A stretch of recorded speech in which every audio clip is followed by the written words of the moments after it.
Onwards Gen Z can't be zoned out. Yes, नुकतीच झालेली तमिळनाडू विधानसभा निवडणूक ही राजकारणाला अनपेक्षित वळण देणारी निवडणूक ठरली. कित्येक दशकांपासून सत्तेत असलेल्या पक्षांचा धुरळा उडवत जेन्झी काय करू शकते हे अवघ्या देशाला आणि जगाला दिसलं.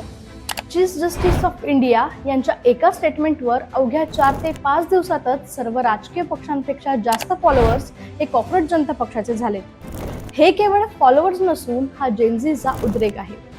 जेन्झी जेव्हा पॉलिटिकली अवेअर होऊन इन्व्हॉल्व्ह होतो तेव्हा कशा प्रकारे पारंपरिक राजकारणावर परिणाम करू शकते याचे उत्तम उदाहरण तमिळनाडू आहे. म्हणूनच जेन्झी हा असा कमालीचा फॅक्टर आहे जो यापुढे राजकीय पक्षांकडून, विश्लेषकांकडून आणि विविध पॉलिटिकल एजन्सीजकडून इग्नोर करून नक्कीच चालणार नाही. जेन्झीच्या भाषेत Gen Z are main character energy. याबद्दल तुम्हाला काय वाटतं? खाली आम्हाला कमेंट्समध्ये नक्की कळवा.